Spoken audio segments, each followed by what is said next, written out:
Après 2 mois et demi à vadrouiller depuis l'ouest de la Grèce, me voici à Athènes. C'est le berceau de l'architecture, le Parthénon, l'Acropole. Bien qu'ils sont toujours aussi fascinants, je suis pas là que pour eux. Je loue un appartement dans cette jungle de béton comme on l'appelle ici. Le plan, c'est de m'immerger dans un quotidien athénien tout en étant illustratrice indépendante. Alors voilà à quoi peut ressembler une journée à Athènes.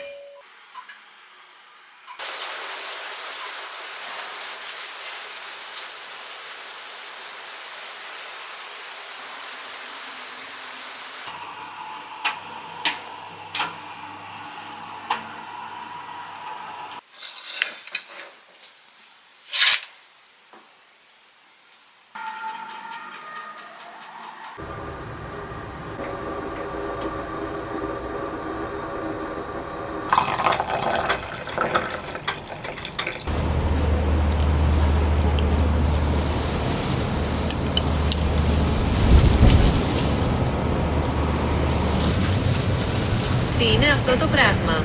Προσωπικός. Συγγραφέας. Αποσμητικό. Μήνας. Μπαίνω.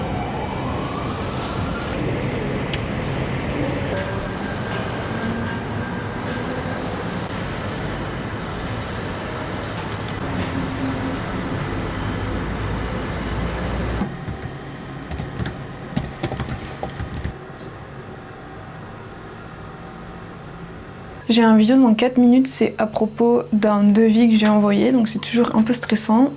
Donc je sais pas du tout, j'ai pas eu de retour, ça va être le retour là en direct en visio. Voilà, du coup pour l'instant j'étais en observation, je me suis immergée dedans pendant 1 semaine pour proposer un devis. Et donc là ça va être le retour pour voir si j'ai bien compris le sujet, le projet, et si mon devis tient la route par rapport à ce que la personne voulait, donc pas mal de stress. Je vous dirai ce qu'il en est à la fin de ce visio.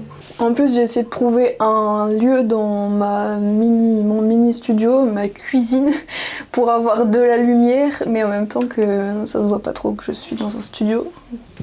Du coup, ce que je fais, je te renvoie un devis en envoyant un schéma. Après, il y a le règlement de la compte. Et après, donc je reviens vers toi avec ce qu'on s'est dit, là, d'autres propositions encore en phase de croquis pas très beau. Et puis on en parle. Et au fur et à mesure qu'on se rapproche de quelque chose, qu'on les fige, et ensuite je passe à la mise au propre et au fichier. C'est bon, mon devis est accepté. Mon voisin vient de m'apporter ça. C'est un papy qui s'appelle Stéphanos. Il parle que grec, donc ça me fait beaucoup d'exercices pour mon grec. On s'apprivoise au fur et à mesure. Il monte souvent ici parce qu'il a les clés. En gros, c'est mon voisin référent de l'immeuble. Et il en profite pour bronzer tous les matins sur la terrasse. Forcément, j'ai la meilleure terrasse de l'immeuble, vu que c'est le toit terrasse. Et il m'apporte souvent des gâteaux, En fait, il est très content, il est très seul. Il m'a dit qu'il avait plus de femmes, pas d'enfants, pas de petits-enfants. Et donc, il est super content d'avoir découvert que j'habitais là. Ce matin, après son bronzage, il est venu me demander si je mangeais du poisson. Je mange pas de viande, mais je mange du poisson encore. Psari, on dit en grec. Donc je lui ai dit oui. Il m'a demandé si j'étais disponible à midi. Je lui ai dit non parce que j'étais en visio. Enfin ça, j'ai pas pu lui dire. Parce que mon grec est très très très limité. Mais en gros, il est passé là 1 heure pour me déposer ça. Trop mignon. C'est très compliqué de parler avec lui avec mon niveau de grec. Je suis vraiment en difficulté pour comprendre tout. En fait, il y a certains sujets que je comprends et d'autres pas du tout. Par exemple, on peut parler de famille, de bouffe, un peu de clés d'immeubles. Mais à un moment, j'avais une fuite d'eau et là, impossible de parler. À part le mot eau, Nero, j'avais pas la possibilité de pouvoir lui expliquer et de comprendre ce qu'il me disait. Puis aussi, niveau conjugaison, je suis vraiment nulle. Mais bon, c'est au fur et à mesure et puis il faut que je me motive à taffer. Je me suis inscrite à des cours ici 1 fois par semaine.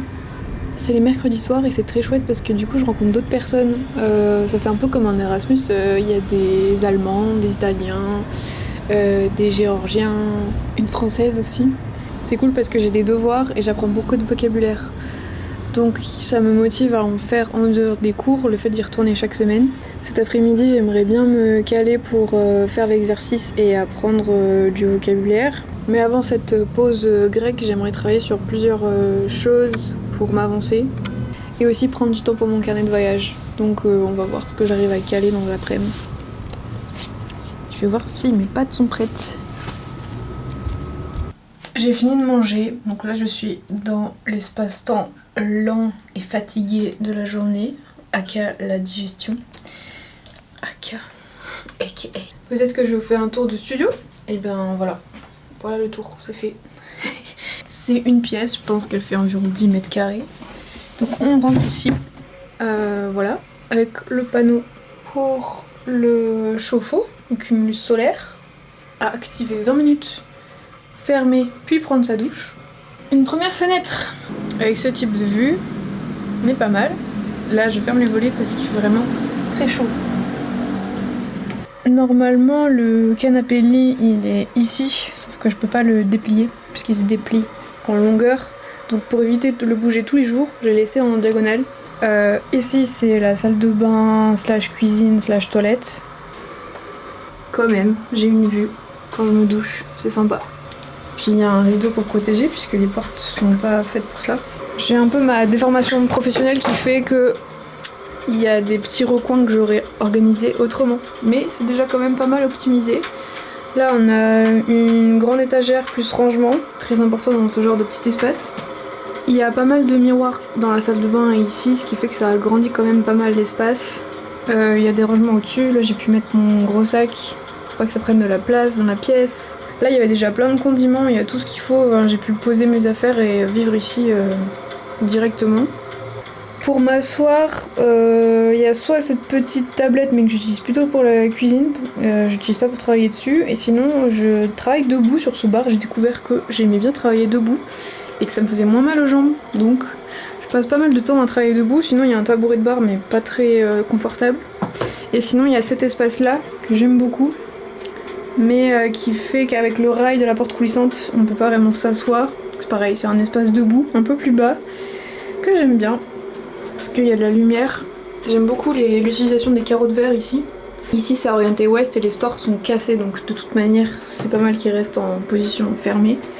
Le petit frigo de camping et des rangements pour mes fringues. Là c'est mon iPad qui est en train de charger parce que j'aimerais bien bouger dans un café après pour aller dessiner pour une commande.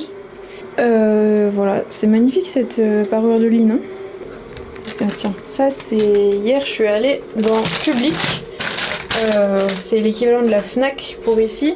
Je cherchais un cache d'appareil photo parce que le mien est cassé. Et en fait, j'ai pas trouvé.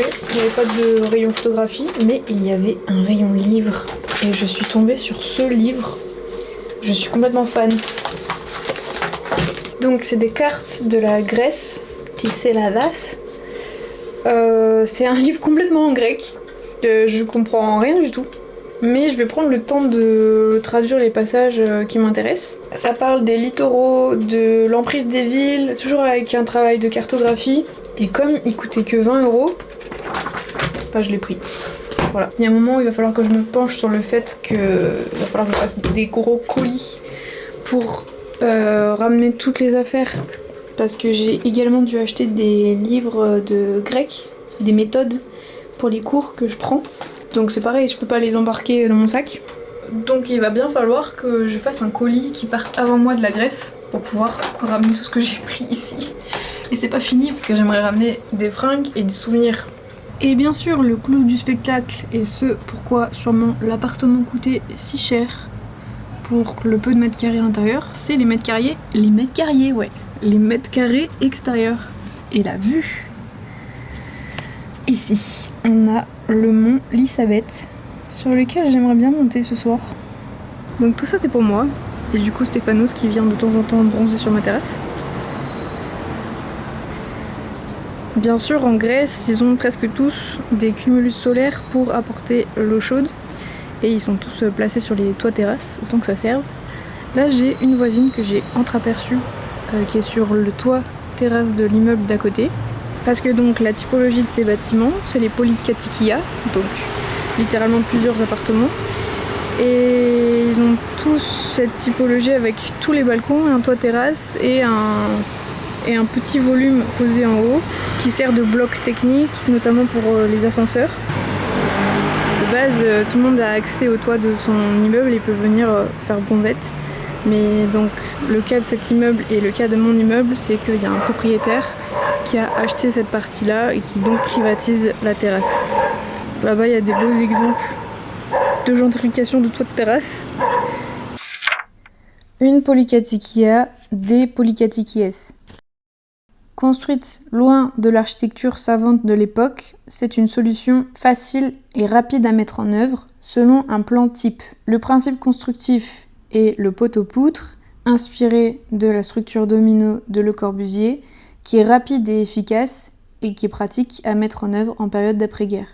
Les premières polikatikies, elles apparaissent en 1930, mais c'est dès 1950, avec la période de l'antiparochie, qu'il va y avoir une urbanisation massive et non planifiée. L'État ne pouvait pas financer de plans de logements sociaux, et donc la stratégie du laisser-faire et de l'urbanisme dit « from the bottom » a permis à des propriétaires de terrain de devenir propriétaires d'appartements.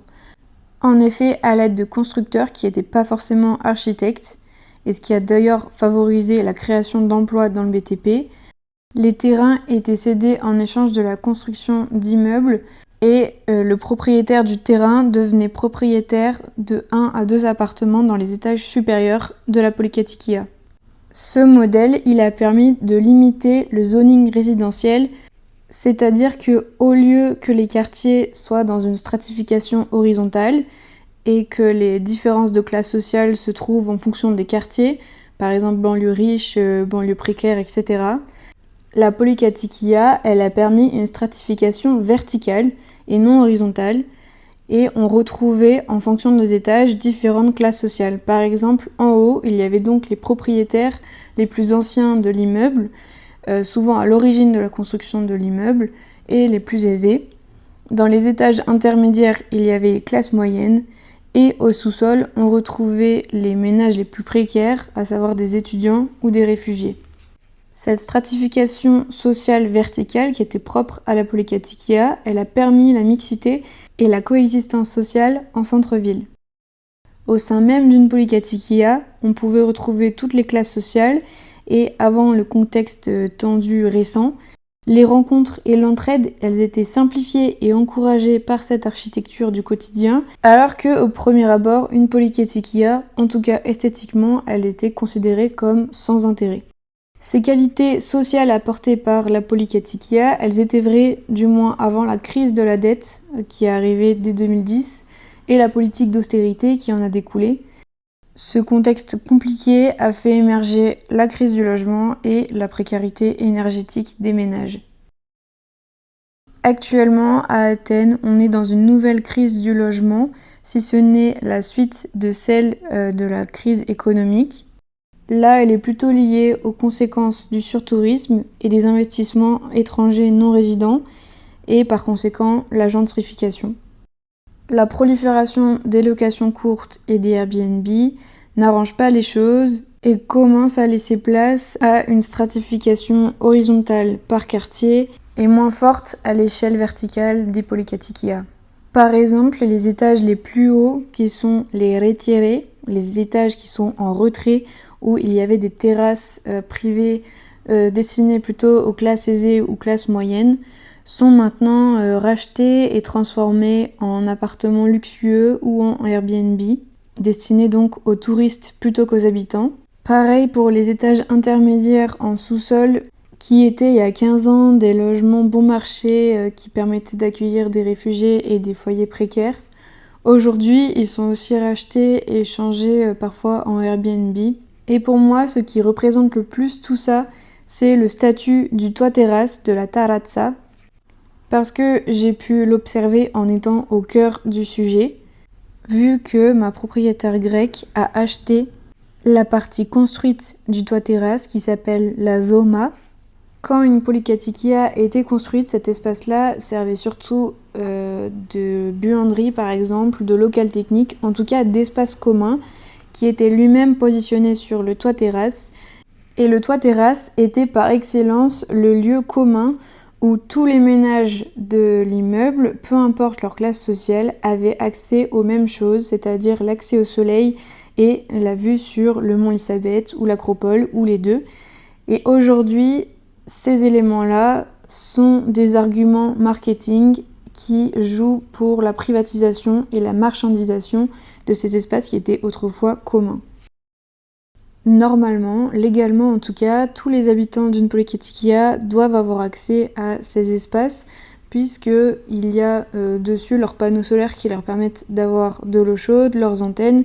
En tout cas, de manière technique, il devrait pouvoir y avoir accès. Mais le discours des propriétaires qui louent des locations courte durée ou comme moi des locations plus longue durée dans des domias rénovés, leur argument c'est que le loyer est aussi cher puisque c'est une terrasse privative à 360 et qu'on peut y observer l'acropole et le mont Elisabeth. Voilà pour ce qui est de la petite histoire des polykathékiès dans le contexte athénien qui, je trouve, est passionnant pour mieux comprendre ce qui se passe socialement aujourd'hui à Athènes. Donc là, le programme, c'est que je fais une tâche qui est pas trop compliquée pour mon cerveau. Je vais envoyer le mail, le devis, mes coordonnées bancaires, je check les autres mails et ensuite je bouge dans un café pour aller travailler.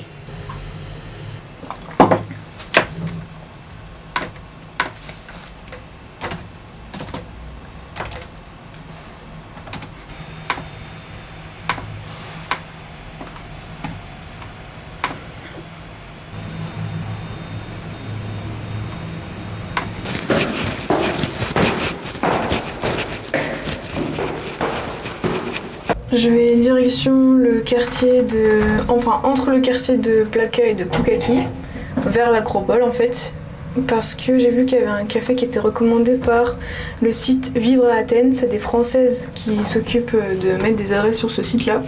Donc comme ça c'est plus rapide plutôt que de chercher un café où je peux travailler.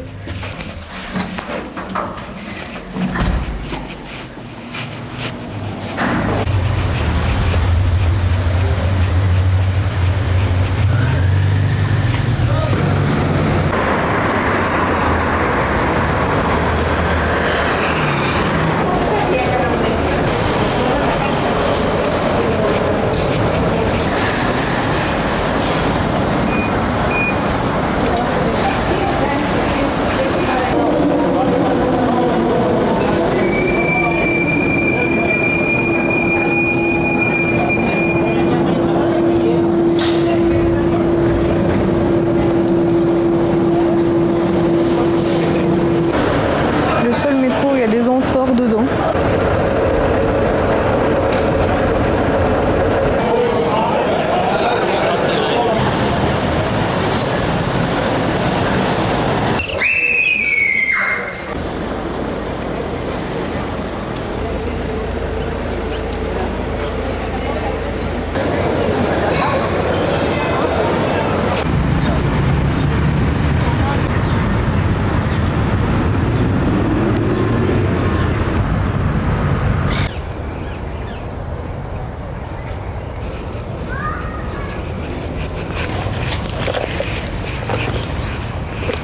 Le café était bourré à craquer. En fait, je pense que le site Vivre à Athènes il est bien trop connu maintenant et que c'est un repère pour digital nomade comme on dit. Donc il n'y avait plus de place, il y avait même des tables réservées. Donc j'ai continué en direction du mont Elisabeth. J'aimerais bien monter dessus au coucher de soleil. Et en attendant, j'ai pas trouvé d'autres cafés qui m'inspiraient où je me sentirais bien pour dessiner. Donc j'ai décidé de traverser par le National Garden, où je me sens toujours bien. Il est immense ce jardin. Et on entend à peine les voitures, mais c'est fou la végétation comme elle est luxuriante. Il y a énormément de choses, d'animaux, d'arbres. Je peux montrer un tout minuscule extrait.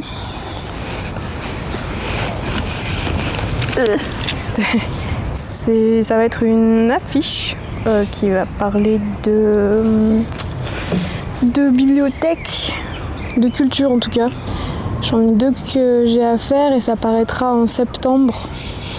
Donc voilà, je vous montre juste un extrait, mais c'est pas secret non plus. Mais je suis très contente d'avoir eu cette commande et après je vais avoir peut-être une expo en lien avec ça et ou un atelier. Donc très hâte. Voilà, faut que j'avance là-dessus. J'en suis juste au 2e tracé après le brouillon, je vais repasser dessus. C'est trop bien parce que c'est une carte blanche. Et en même temps, j'ai tellement de possibilités que c'était dur de faire un choix.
T'es un peu cracra, toi.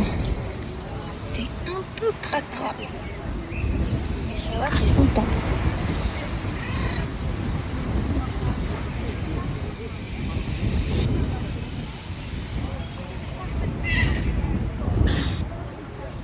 Est-ce que t'es friendly?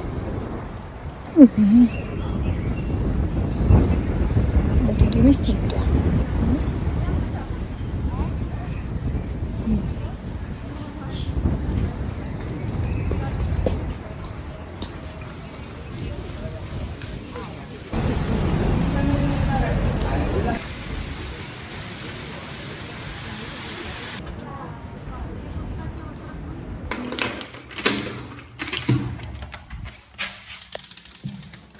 J'étais là-haut.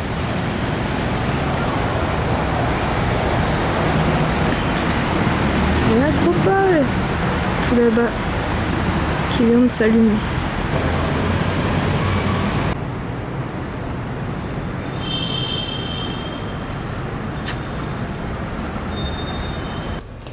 Mon gros problème, c'est que je suis allergique aux chats, que ici il y en a plein, et que je les adore, et je peux pas m'empêcher de les caresser. C'est une fin de journée. Pour être très honnête, mes journées ici ne ressemblent principalement la plupart pas à ça. Puisque par exemple, il y a 2 semaines, j'avais pas encore reçu un paiement, donc je pouvais pas me permettre de prévoir d'aller dans des cafés. Et puis quand j'ai beaucoup de charges de travail, je vais dans le café juste à côté de chez moi ou je reste travailler ici. Ce que je veux quand même garder pour le futur de ce voyage et de ce quotidien à Athènes, c'est le fait de sortir tous les jours, marcher dans la ville et marcher dans les parcs. En fait, je me retrouve très souvent dans un parc. Tout à l'heure, je voulais aller dans un café, mais il était bondé. Finalement, j'ai pas mal travaillé dans le National Garden. Et j'ai beaucoup aimé le mont Elisabeth. J'étais déjà allée sur la base. Le fait d'arriver au sommet et de voir cette foule de gens, ça m'a un peu refroidi. Donc je suis un peu descendue. Et je voulais aller dessiner, sauf que là, j'ai rencontré un Américain avec qui on a parlé, je sais pas, pendant 1 heure, pendant que le soleil se couchait. Donc j'ai pas pu dessiner. Ce matin, j'ai pas mal avancé sur un croquis d'ici. Il y a les tracés. Et l'étape d'après, c'est de les remplir. Voilà pour cette fin de journée. J'ai pas fait tout ce que je voulais. Par exemple, j'ai pas travaillé sur mon grec. Je vais peut-être faire ça avant de me coucher. Non. Non, j'ai pas l'énergie. Bon, je ferai ça demain avant d'aller en cours de grec. J'ai bien aimé filmer sur une journée et je pense que je vais refaire ça.